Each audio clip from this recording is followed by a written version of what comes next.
and get to the boy. The hisses suddenly took on a furious, screeching note, and then they deepened.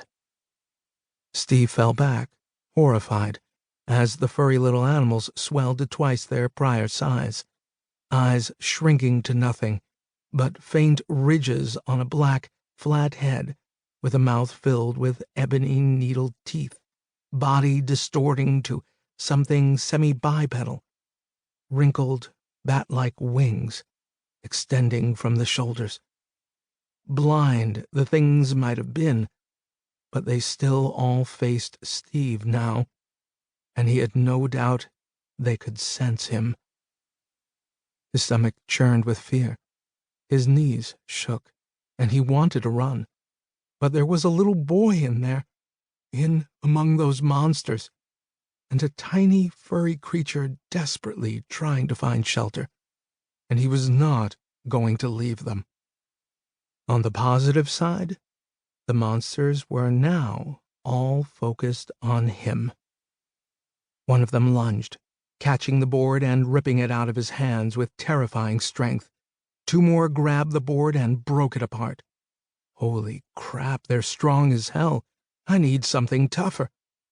He saw it almost instantly. A lovely, thick steel pipe, probably torn out of some nearby house, leaning against the wall just past one of the things. Got to try. As the creatures started to slowly encircle him, he jumped forward, with a speed that had surprised a lot of people, thinking that his bulk was mostly fat and not merely an overlay of fat on heavy muscle. He raised his iron-toed work boot and stomped as hard as he could on the one in front of him. Something crunched, and he heard a pained shriek, a quick scuttling to get away that gratified him. Whatever they are, they can feel pain. He hadn't been sure until now. Something leapt onto him from behind, sinking what felt like 100 burning needles into his shoulder and back, narrowly missing his spine. He cried out, but finishing the charge, caught up the pipe and then spun around without slowing. His attacker absorbed the impact of his entire weight against the brick wall. Two more flew at him, literally, flapping those leathery wings swiftly and powerfully to propel themselves through the air. Steve swung the pipe around like a baseball bat, and a double impact shuddered down the steel shaft. The two monsters were sent smashing into the far wall. But now the others, clearly realizing that Steve was a far more formidable opponent than they had taken him for, attacked in earnest. Teeth and claws slashed at his legs.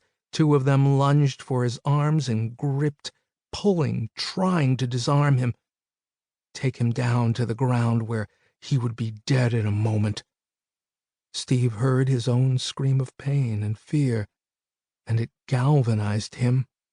He shoved himself up against the tearing, wriggling mass and forced his body into another charge, ramming into the steel dumpster a little ways up the alley, bouncing back and forth between the walls, using his mass and strength and the hard city itself as a weapon to stun or crush his opponents.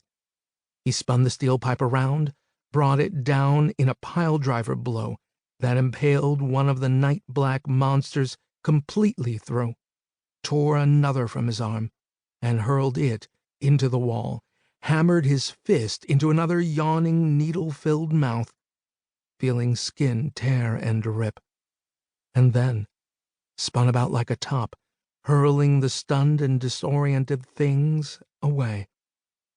The steel shaft felt right somehow, balanced in a good way, like a fine quarterstaff, and its extra weight was comforting, helping firm his resolve and courage against these living nightmares.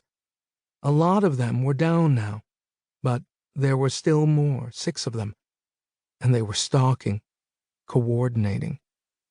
Remember, they can fly. 2 of them gone, flanking him in the air, the other 4 trying to hem him in.